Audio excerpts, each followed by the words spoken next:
evening, ladies and gentlemen, and welcome to the Mahoning Drive-In Theater, the largest single-screen drive-in in the United States. We're certainly glad you could be with us this evening, and don't forget the concession stand is open with all kinds of great things to eat and drink.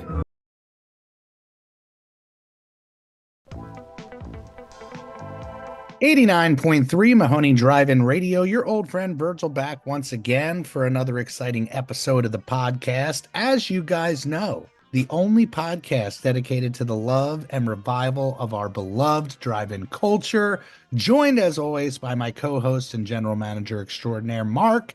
Say hello, my friend. Hello.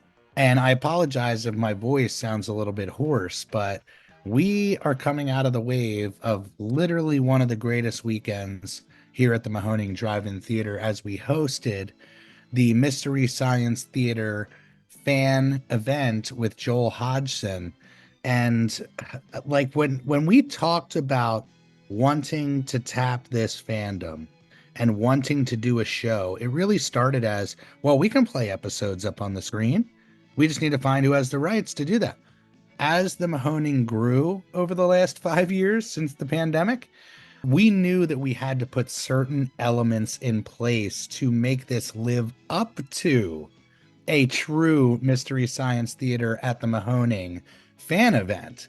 And we knew that that secret ingredient was connecting to Joel Hodgson, the man, the myth, the legend, the creator of a series that has informed so many. Seeing people here on this lot, they were so affected by meeting Joel.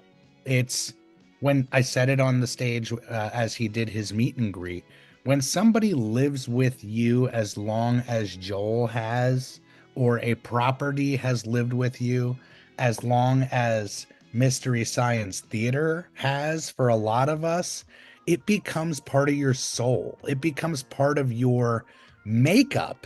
And people appreciate that to no end. They really, really do. So seeing that love, having that experience with Joel, watching him fall in love with the Mahoning was just such an endless thrill. Mark, what was the highlights for you on this weekend?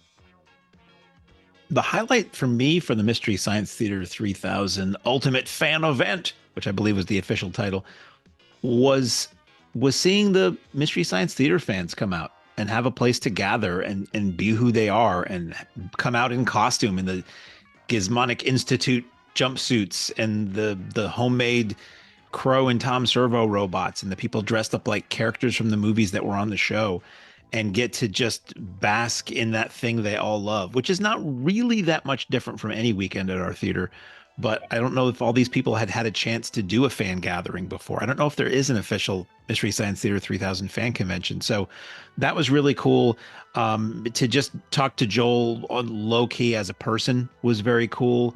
And, you know, to spend more time and get to know Harold Buchholz a bit better, who was he's the one who helped make that happen. The executive producer of the recent seasons of Mystery Science Theater and one of the writers on the show and the creator and writer of the Mystery Science Theater comic book, and who apparently lives very close to where I do, we found out. And talking to Harold's wife about some Vincent Price movie she remembered seeing as a youth back in the 70s, and we determined that it was indeed Madhouse. And it was a really fun gathering that it felt so much like, yeah, this can and should be a regular thing. Yeah, and, you know, you hit it on the nose by, you know, kind of presenting this idea of saying, you know, there really isn't an annual Mystery Science Theater convention. And, you know, we could really find ways to build onto this foundation that we just laid. And the fact that Joel is so excited about it and the Mystery Science Theater camp was so supportive with the event, the fans ate it up like crazy. We just knew that it was truly working. One of the other cool things about that show was, if you didn't know about the show, the basic idea was that Joel selected 4 episodes that he loved. He thought maybe some of 4 of his favorite episodes from the entire run of the series. So you had a Joel episode, a Mike episode, a Jonah episode, and an Emily episode, which really shows you the entire run of the decades of Mystery Science Theater 3000. And then he picked a 35 millimeter film to play each night. And I think that might have been my idea, where I'm just like, we're just showing a lot of video stuff. Let's do something that shows off what we are, what we can do with the 35. So Joel picked, sort of, the idea was movies he wished they could have riffed on the show. And Friday night we had The Big Circus, which was an Irwin Allen written and produced film with like an all-star cast about circus sabotage, starring Vincent Price, which unfortunately got fogged out, which was a mega bummer that the fog rolled in during that second MST Yeah, episode. It nobody made it got to see it. it But made it look like 70s soft focus for Mac and me. But then when The Big Circus hit, you couldn't even tell the projector was on. It was so thick. And unfortunately, Krista had said that was maybe one of the most beautiful prints she'd seen us ever yeah, have of there. course. So Harold was saying maybe we bring that in the future, because literally nobody saw it on the screen that night. And then the second night was Seventh Voyage of Sinbad, which I've never seen on the big screen. And I love those old, very Harryhausen movies. And that was Highlighted. such a treat. It looked so good and was so much So fun. fantastic. And Joel really knocked it out the park and got into this idea of Joel taking over the drive-in and his experience here. He really was able to embrace it. He really felt the love and made a point to go out of his way to thank the amazing Mahoning crew who made the magic happen. But I said it probably 100 times on the radio because I ran the radio this weekend. Harold is truly the connective tissue from the Mahoning Drive-In Theater to Mystery Science Theater. He took his love of the Mahoning, and if you guys listen to the episode with Joel and Harold, he talked about coming to the At the Drive-In documentary screening when we showed it with American Movie. That was probably 2018. So this was going back a long time. And Harold's love, he took to the Mystery Science offices. And the idea of trying to figure out a way to do an event together really has been like at least 5 years in the making. So endless thanks to Harold. And he had such a great time with us. He actually stuck around for Vincent Price twice. How could you not? That was another just Oh, insane highlight of the season. Seeing Dr. Goldfoot on that screen, it was like uh, religious. Am I right?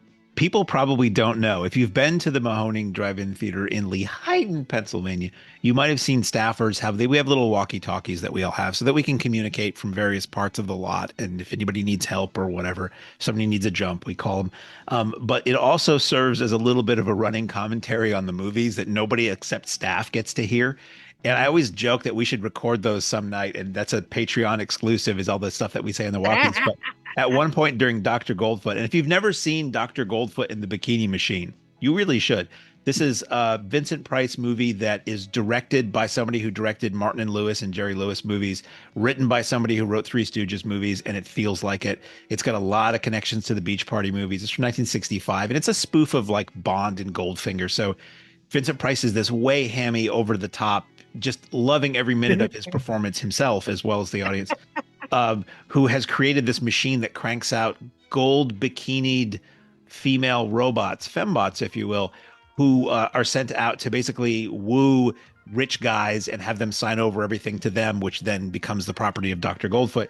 And it's just goofy and really funny. It's got a theme song by the Supremes played over Oh, that clay was so animated good. credits that were created by Art Clokey, who did Gumby. And it's That blew just, my mind. That blew my mind. It may be the coolest credit sequence we've had up on the screen. so I said to Virgil on the radio, I'm like, we just need to show this every year.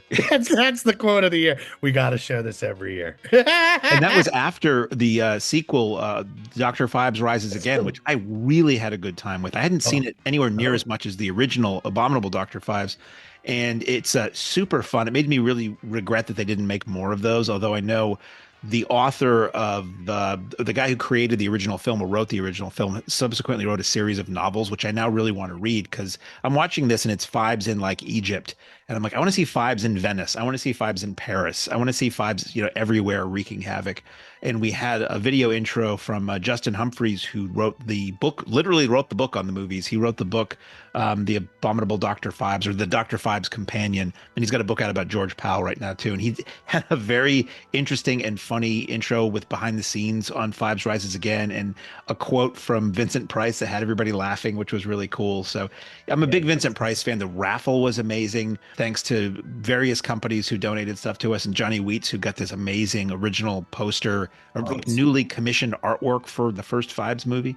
And yeah, that was a wonderful. It wasn't a huge attendance, but everybody there had a really good time, including Harold, who had never seen, I think, at least the Phibes movie he'd never seen before. yeah, it was one of those weekends that was like elevating, like it really lifted everybody's spirit that was involved. Not only did we get the wave of fandom for Mystery Science Theater, then we screened two of maybe the most gorgeous prints that we've shown all year and had such a blast with them. So it really was a Mahoning experience all wrapped up into one weekend. And let's not forget, we did have Clockwork Orange on Thursday.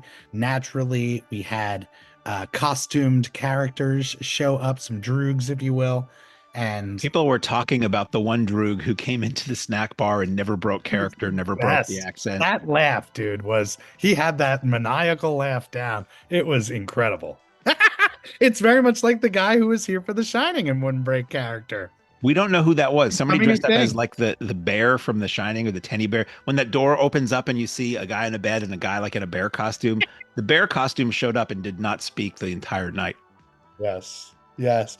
But it's so hard because and we always get this, what are the highlights of the season? It's like, gosh, it's endless. We in one weekend, like the experiences that we had are just so Well, endless. like each week tends to erase the memory of the previous week. So It's when true. anybody asks that, all I can really remember is the last couple of weeks, because really so much happens. Usually every night is a different crowd, a different show. And it's a lot to try to retain. Again, like likening it to being a road band and being a band, like every single night we're getting up and we're rocking, we're playing our familiar tunes, but every single night that audience gives us a different aspect, a different experience. So it's been a really wild wave, and I believe we mentioned it on our Patreon exclusive. This season has just been so incredible coming into this year with not only a financial deficit, but all of us, our spirits were really at a low point with the loss of Jeff, and not knowing how we can carry on. And everybody here on the team has been able to, again, truly elevate what the Mahoning experience is and lock in some events that are sure to guarantee we have a successful future, which is it's what it's all about. I think that every single weekend, welcoming people in on this lot, they have the time of their lives, but internally, like this family just has so much fun together, and we look forward to every single one. Can't believe there's only a few weeks left. This season blew by. Am I right? 6 months sounds like a long time, and I think part of it too is that we're just so busy Yeah. nonstop from well before we open until the last weekend. And then, I mean, you and I continue to be busy even when we're not open, but it just being so active, you don't really catch a breath. So it's just, there are those few quiet moments. You probably have more than I do because you're at the theater when it's not open, but I didn't have anything to do during the day on Sunday. A lot of times I'll go to another town and see a movie or two if I can during the day. So I just walked the lot and picked up trash with the pickers, picked up cigarette butts and bottle caps and things like that. And it was just a wonderful mellow out moment to just appreciate the beauty of the theater when it's like totally empty. But for the most part, it's you're so active that you just can't. It's one show after another, week to week, month to month, and then suddenly you're looking at the end, and it's just like, wait a minute, where did that whole season go? I know it is. It's crazy. It's the wave that we always talk about. It just sucks us up and dumps us out right at the end. But I guess that's a good segue. A lot of people are wondering, hey, what's going on with that last show? You guys have been putting out calendars and promoting things in October. We know there's got to be a last show on that final Sunday. So As you guys we can know, we we can reveal it here before anybody else knows. But by the time this is out, everybody will know. You guys are getting the exclusive dish right here. Anybody Yeah, who's tapped we're doing into this Zoom call right now is hearing it before anybody else. yeah. Anybody who's listening to this when we post this online is going to be like, yeah, that's old news. Yes, we, as you guys know, have been for the last couple seasons doing a big annual celebration with exhumed films, traditionally followed by the bonfire.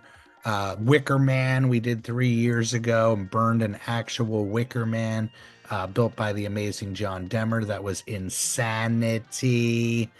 And then, of course, last year we had Tim Capello from Lost Boys come out and blow the saxophone in the rain, shirtless.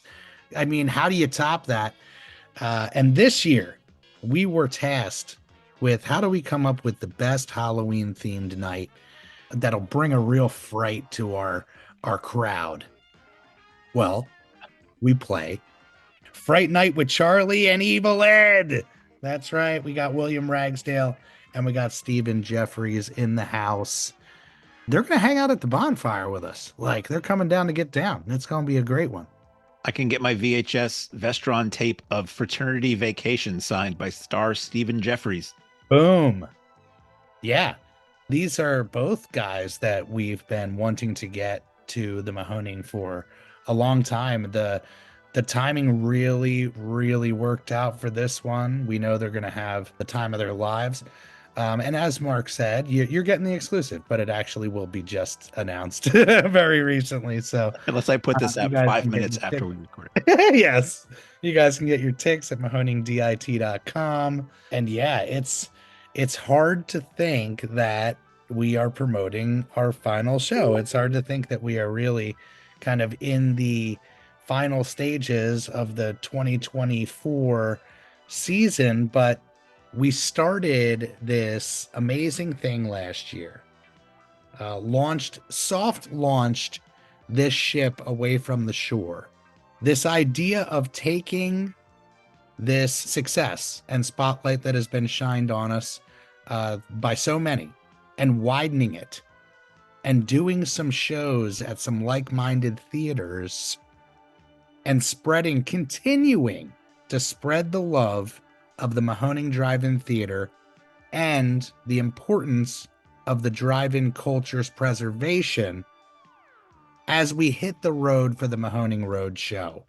This was honestly, Mark, I know we've talked about it on the podcast, some of the greatest times of my life. Like getting up on that stage with you, representing the thing that we love the most, visiting historic theaters that like we love so much and have spent so much time in our lives, to be there doing our thing and kind of having the keys to the castle to program, and like it was a real dream come true.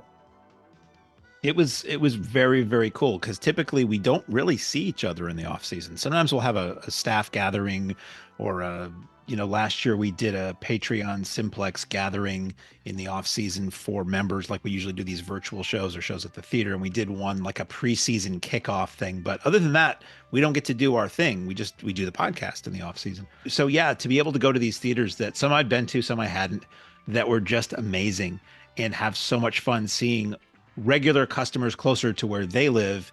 And the whole idea with the roadshow, if you haven't heard, is that we show up at a theater, we get on stage, and we talk about the history of drive-ins. Not very much.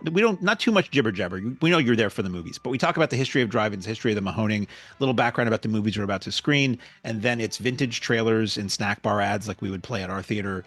Feature number one, intermission reel from the Mahoning, feature number two, and then we're in the lobby with a merch table selling merch and talking to people. And we got to see a lot of people who, we normally wouldn't see for 6 months. And then a lot of people who had always heard about us, but they haven't crossed over. That sounds like crossing over with John Edward. They haven't died yet. They haven't gotten over the hump to come down to where we are from. We met people in Massachusetts at the Somerville Theater who had been following us online for years but haven't come down yet, and they just wanted to talk old drive-in movies, and it was great. It Yeah, was came and bought wonderful. merch, getting stuff signed. Like it Thing was, happened at the Barrymore Film Center in New Jersey. Met a guy who told us an amazing story about going to see Psycho at the drive-in when it was a new movie when he was a kid. And it was we can't wait to do it again this year. We've got a couple theaters lined up. We haven't announced any dates yet, and we're talking to several more. But let's just say if you live between Pennsylvania and Massachusetts, you will have a chance to see us at least once in the yeah. February to March area. And it's a great thing to talk about as this podcast hits before our season ends. Because you never know who's hearing this and is like, God, it would be great if they came to my town and went to my theater that I love that has 35 millimeter. That's really the only criteria here is that they show 35 millimeter. The whole push for this road show is shining a light on other 35 millimeter houses that are like-minded in their preservation efforts as the Mahoning Drive-In Theater. So you guys know it. Like we see crossover all the time, all the time. So if you have any tips on that, feel free to reach out to Mark or myself via the email mahoningdrivein theater@gmail.com. The world's longest email, as I like to call it. Yeah. Um, and the thing is, too, is we love movie theaters. We love new theaters. We love old theaters. So I'm as excited as anybody paying to get in about the fact that we're in this theater because it's seeing movies in a new spot. And we are talking to some theaters that I have been to before that I thought were really cool. And we're talking about to some theaters I've never, and Virgil has never been to before. So it's going to be fun. It's the best part. Like it really keeps us sane in the off season, like seeing you guys and staying sharp and having this showman aspect to what we do still be able to shine. So we're really, really excited. And it's a good segue talking about classic theaters and our roadshow plans, which again, you guys can stay tuned to the social medias. You'll see everything there. But if you really want to get in on the know and get in on the know early and be the first, the Patreon is probably the best way to support us while we are not showing movies at the Mahoning. Many of the bills do not stop in the off season, and for us to be able to support this financial weight and get us ready for the next season, Patreon has become essential in this. So we talked about it on one of the Patreon exclusive podcasts, which is a little perk. The numbers for the Patreon have just been going through the roof, and a lot of that is thanks to our incredible gate manager, Dave, who puts so much love into the slideshows and shines a light on the Patreon and the perks of the Patreon every single night that you guys are here on the lot. So but speaking of old theaters, I didn't want to push Patreon, although we always do. Head on over to patreon.com.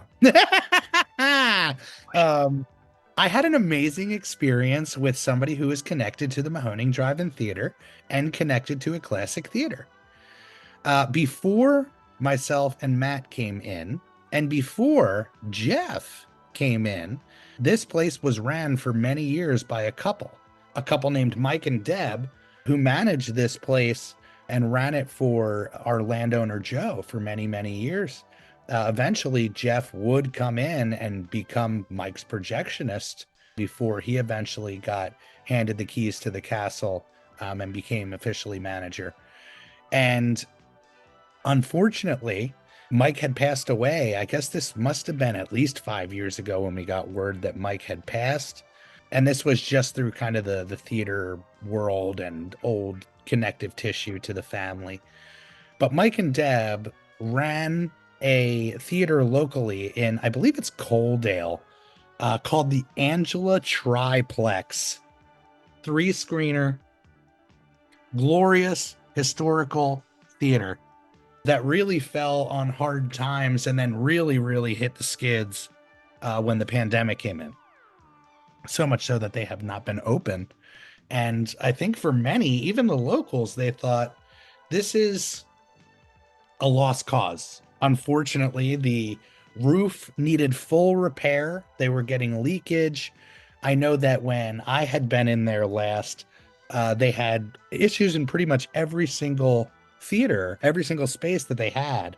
So it would have been a full gut and restore for somebody to revive this baby.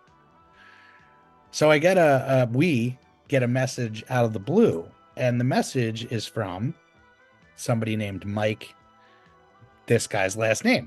And I'm like, well, this has to be his son. Or somebody is, trying to get a hold of us through Mike's account. And he had just purely reached out and said, hey, I'm the son of Mike. I have some prints that I have nothing to do with, and I know what you guys are doing. Would you be interested in them? And of course, we hit it off right away. Anybody that is willing to kind of donate to the cause here is incredible. And naturally, I was like, yeah, what are you looking for them? And he's like, they're yours. They're yours. So um, I reached out to him or reached back to him and said, I'd love to come out and check out the Angela because I hear rumors that it's being worked on, it's being revived, and I can pick up the prints at the same time. So we head out there. I guess it was, I don't know, about a week ago. And I brought Nance with me. I brought little Virgie with me. And we roll up to that classic marquee, roadside marquee. And it's seen better days for sure. But no doubt this is what we're looking for. So we hop out and we meet Mike, such a energetic guy and clear that he loves the theater business as much as his parents did. It's in his blood.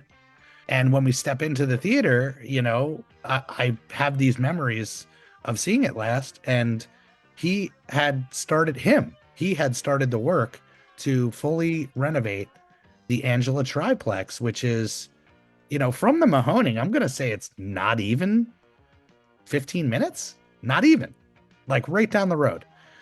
So I get really, really excited knowing that it's him doing it. It's being kept in the family. He is really trying to do this for not just his future's sake, but for his father's legacy, which we know what that's all about. And the work that he had put in was incredible. Like the roof had been fully redone.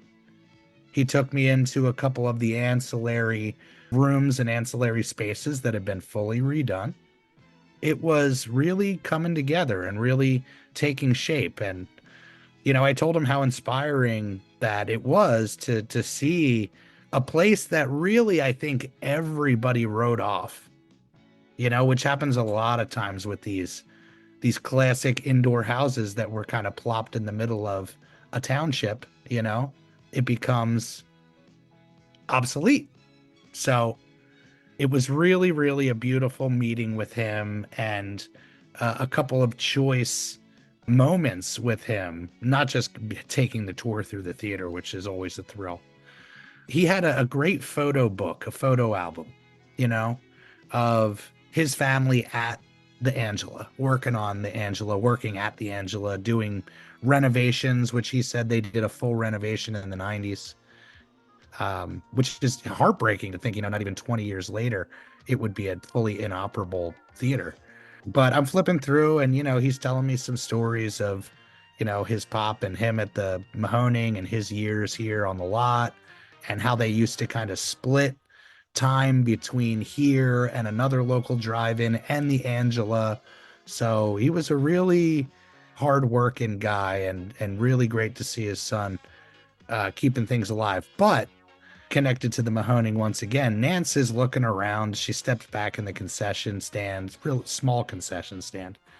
And back in their storage, she sees something that says adult Mahoning. And it looks like what could be like it holds a film reel. So naturally, Nancy's like, what's this thing that says adult Mahoning? Very, very inconspicuous. Hidden back here. But it turned out to be for the old ticket machine that Mike used to use in the clown house that's still here. There's a part that you feed the tickets into, and then you stick it into the machine and it feeds them out. He had still almost full adult and child Mahoning admission tickets. So he gladly gave them over to us. He said, man, I'd love to see you guys be able to use that. that ticket machine again, you know?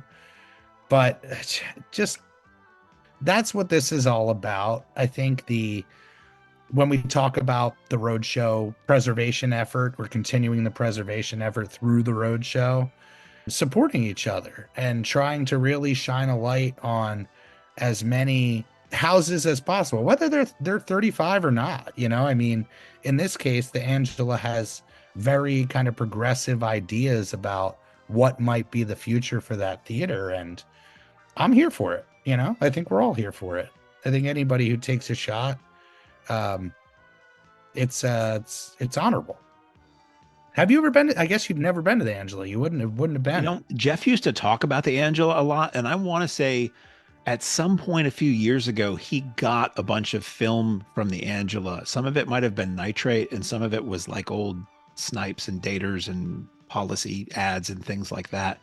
And I'd always heard of it. I didn't realize how close it was to us. Not being from the area, I've heard the name Coaldale, but maybe because people were talking about the Angela, but I didn't realize it was the closest theater to us, even though it's inoperable right now. Yes, it is. Yeah, 100%. That's why it's Mike actually lives upstairs. There's a 3-bedroom apartment. And I know at one point it was for sale. It was on the market. And full disclosure, we actually went and looked at it. Uh, you know, thinking, hey, this could be a nice side project for the Mahoning if we were able to make that happen. But you know, again, it was just in such disarray. But knowing that it's still in the family, it's being kept in the family, it's being revived by the family, it's really amazing. And the prints that he gave us, they have history with the Mahoning. You know, they really do. They were part of Mike's collection for years, and a lot of these prints would live in the projection booth, whether it's here or at the Point or at the Angela or wherever they were operating. But you got a really great story about Jeff and I'm going to cut out the fact that you just said the title of that film because I want it sorry. to be a surprise when we run it at a Patreon show. Oh So yeah. we're going to call that Movie X. So Jeff always used to tell me, I always knew that Jeff had a couple of prints that would sit in the room just off the projection booth that were films that just like never got picked up or came from another theater or whatever. And if we were in like an extreme pinch, those are films we could run. Or if we wanted to book those films from the studio, it would save us a little money because we wouldn't have to deal with shipping because you already had the print. You just pay for the rental or the license or the percentage.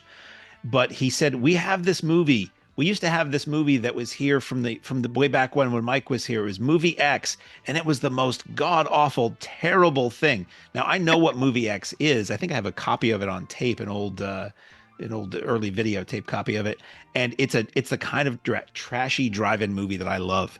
And Oh I yeah. was like, "Oh man, you've got that! I want to show Movie X." He's like, "Oh, I would never show that. It was terrible." And it was an ongoing joke with Jeff and I that whenever some like if a film wasn't going to show up on time or if we were hard pressed to figure out what to show for a certain date, I'm like, "Well, we could always show Movie X," and he'd be like, "I would never show that." He wasn't mad. He just would laugh about it. Well, now Movie X is back in our possession, Yeah. and that will probably be the first thing we show at one of our Patreon Simplex screenings that we do every month. From between like April and October, we do a monthly screening that's just for that top level of Patreon members. And it's always something really obscure on film that we have or collectors have or something like that. That's just something you normally wouldn't see anywhere else. And I'm just thrilled that Film X has finally come back home and we'll hear Jeff's voice from the great beyond going, "Why are you playing that?" Yeah, just that's what this is all about, is preserving the history, reconnecting with the history, all of us inspiring each other. It's really incredible. And you mentioned the aspect of using that print for the on-site Patreon screenings, which again is a great segue, not to push the Patreon too much, but we do these incredible virtual screenings, which spun off of the fact that we have so much fun at these in-person Patreon exclusive screenings that we just didn't want it to stop. Like, it was such a huge part of the draw and lore of Patreon that we could have this time together, and it was a great perk. So the virtual Patreon show was born, And it's an amazing way to get a slice of the Mahoning right in the comfort of your own home. And one of those things that was just born so organically. I think the elements that Mark has made mainstays in the program are just so in line with what the Mahoning is on site. So I know the fan base appreciates it. I appreciate it endlessly, but it's again just a reminder as you guys slip into that off-season depression as we do. It's a great way to kind of at least keep your finger on the pulse and get together with us at least once a month. So, Part of the idea too was always that there are people who can't make it out to the in-person shows because they work on a Thursday night or they live so far away. They like we have members from all over the country, occasionally members that are international, and they can all kind of come together and get that camaraderie vibe of the kind of movies we would show, through the courtesy of their laptop, or some people stream it to their TV, which is kind of cool, or their outdoor projector, which is even cooler because that's you're recreating a driving where you live. So yeah, we decided to make those go year round. So between April and October, you get the Simplex members get the 35 millimeter show, but they also get the virtual show the week before because not everybody can make it to both, and it's just it's a lot of fun. yeah, it's a really great time. And I guess that's again another kind of segue as we talk about the off-season slumber. What are our plans with this show? I know that we kind of go into a different mode in the off season as far as our platform and what the programming becomes internally on the podcast. What do you got? Do you have anything brewing? Well, some things are brewing and some things are getting moldy. We did the off-season habit that we've been doing the last couple of years is that we contact a lot of drive-ins around the world, actually, and we do interviews with drive-in owners about just how they run their business and their stories and all this other stuff. And it's some of the most fun episodes we do. And once our season opens, we try to mix those in with episodes like this about what's going on now or previews of upcoming events at the theater. And it makes those that we have in the can, those interviews last a lot longer. We actually still have three we have not released that were recorded in February of 2024. And some of those, the hope with those is always that we'll put them out and they'll help promote these drive-ins. And already some of these drive-ins are closing for the season, but we have one with a drive-in in Canada that's a great chat. We have one with a drive-in in Australia that's one of the best I think we ever did. And we have one with a drive-in in the Midwest that has since changed ownership between when we recorded it and now. So I want to get the new owners on and we'll graph That that was a great together. one. Jeff was on that one, right? I think that might be the last episode we have in the can that Jeff is part of, Yeah. unfortunately. And then we've done a couple other interviews, with Andrew Kern, who does all of our graphics. And there'll be more of those interviews. But coming up, we'll do more drive-in owner interviews. We'll try to do more interviews with people who have something to do with driving culture, whether it's somebody like Mike Weatherford, who does the Driving Kings of 1977 comic book, which is an ongoing thing. We had a great chat with him. People who write books, do documentaries. And if you look back through the old episodes, we have people Jan Krawitz, who did the classic Drive-In Blues documentary we talked with, April Wright, who's done two documentaries about the drive-in, Back to the Drive-In, and Going Attractions. Yes. So we are always on the lookout for people who have something to do with driving culture, or actors or directors or musicians or what have you. So there'll be a lot of guests mixed in with drive-in staff coming on and talking about the previous season and their memories, because you get our take on everything, but everybody else who works at the Mahoning could do an hour and a half to 2 hours on the previous year with just their own stories. I was talking with Beth about we should do a FAQ episode where each department goes down. Here are helpful tips for the drive-in. Here's how it can make Wow. your That's drive-in really good. experience better. That's probably something we should do and then save for just before we open. But it's a brilliant idea because there are so many things that our regulars learn over time. But if you're new or you only go to our drive-in or any drive-in occasionally, there are things that would help your experience be even better. So there I don't have love, no fear. yeah. I love the FAQ section on every website because I always say, fuck you. Fuck. Farquhar. Yeah. Farquhar. Speaking of Drive-In Kings, that comic book series, absolutely incredible. Friend of the Mahoning. And such a like-minded guy. We really hit it off for the podcast. And I believe you were the one that sent it to me. You might have showed it to me actually you did. You showed it to me maybe a couple weeks ago. He did an amazing tribute to Jeff. in the comic. On the back page of the comic book. It's a really fun comic. It's not available in stores. It's sort of the modern indie comic route of they do a Kickstarter for each issue so that basically it funds the production of the issue and then he makes or it funds enough to make a few more so if people want to buy them after the fact. And we connected with him around the time of issue 1, maybe issue 2 was coming out. And I just love it. It is about a bunch of kids at a drive-in in 1977 and something bizarre happens and they basically start living the kind of movies they see at the drive-in, and it's chock full of references to the kind of movies we love, 70s and earlier drive-in films and icons of that era. And in the back page he'll always do dedication and tributes to people, maybe people who've passed away that were drive-in icons and things like that. And he did one that was dedicated to Jeff and the Mahoning, and it's really beautifully written and really heartfelt. And we thank Mike Weatherford endlessly for that. And I know he sent us some issues of Driving Kings of 1977 for our raffles recently. Yeah. Some copies, and he does like multiple covers, so you can pick different covers that refer to the different genres of the films that are referenced in that issue.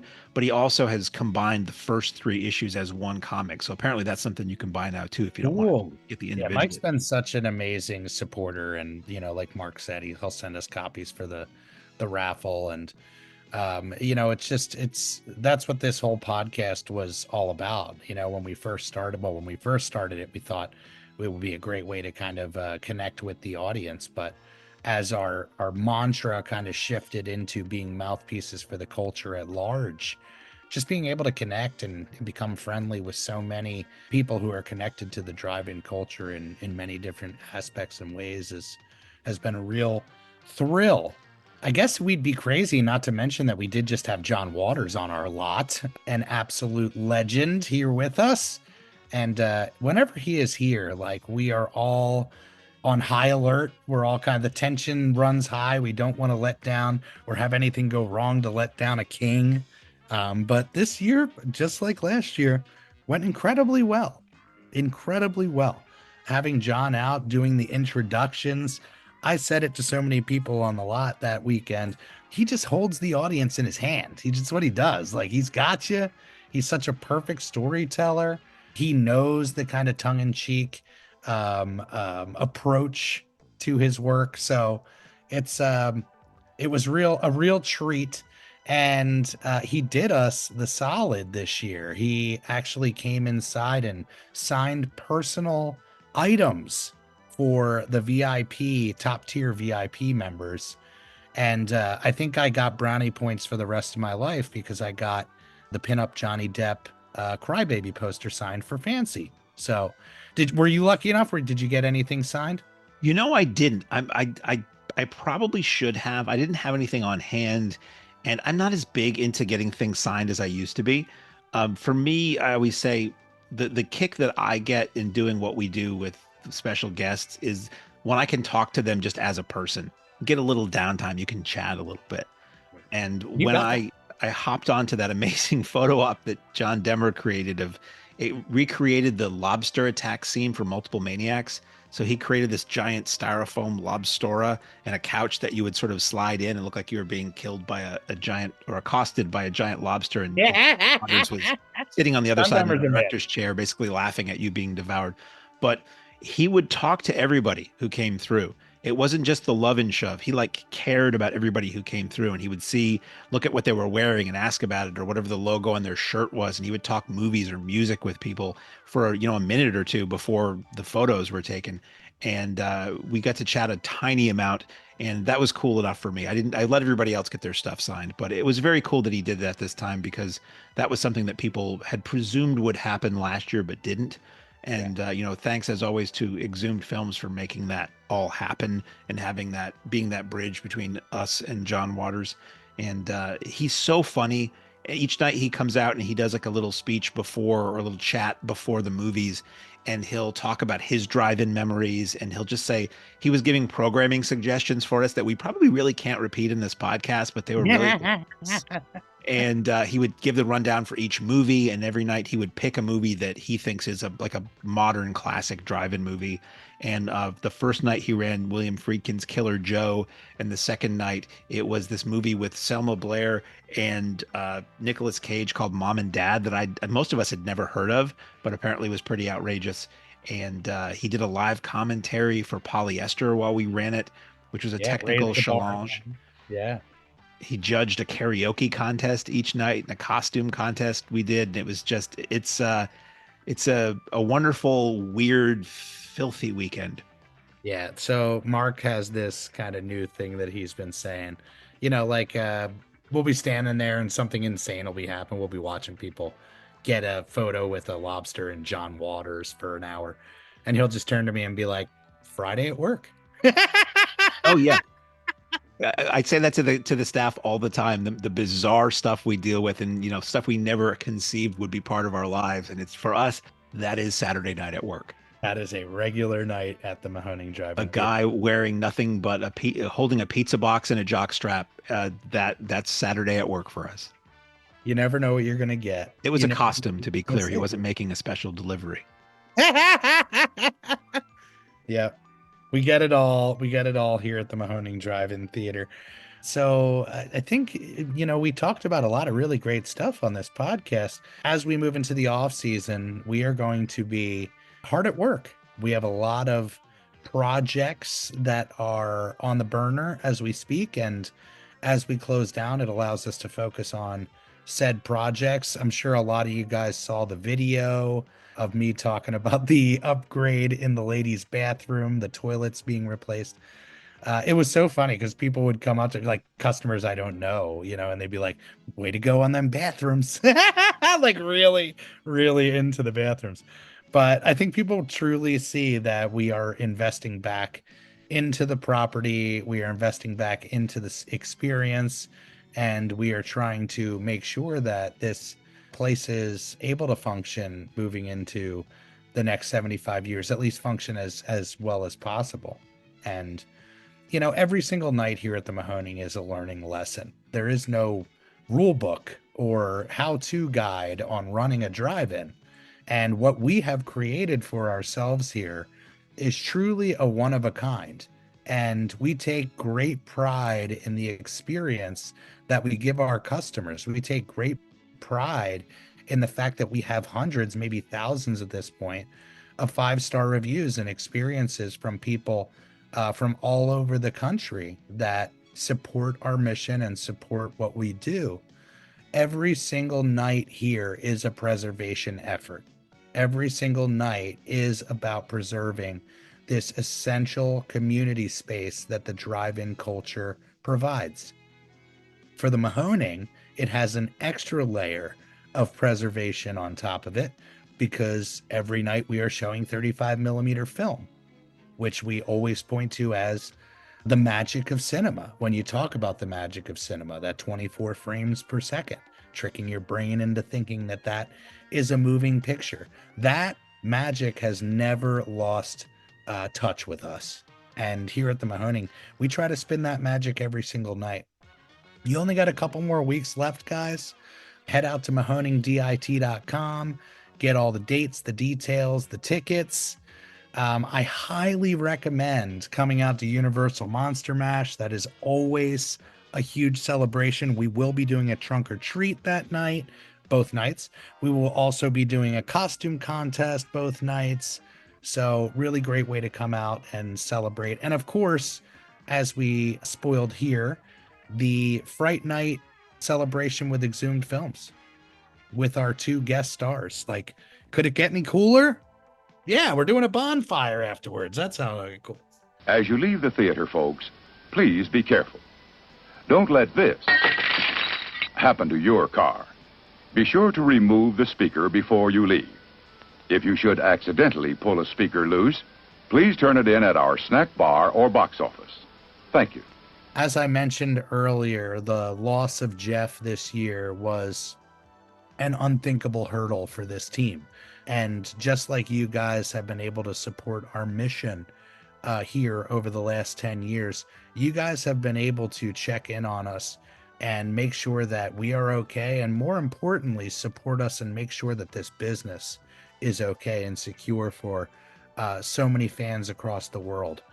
For us, it is our entire lives. We couldn't imagine not having the Mahoning as part of it. It truly is a lifestyle. And when we talk about this drive-in culture. I mean, for me, that's what it's all about. It is a free living lifestyle, and one that I think everybody needs a little bit of in their life. So Jeff's voice plays every single night here, greets you as you are about to experience the films. He sends you off on your way as you're about to head home. And we owe everything to Jeff. We love you forever. On that note, Jeff, take it away, my friend. Ladies and gentlemen, thanks again for coming out tonight to the Mahoning Drive-In Theater. We hope you'll come back and see us again real soon. The exit is on the right-hand side of the screen at the front of the field, and most importantly, have a very safe trip home. Good night, and God bless you.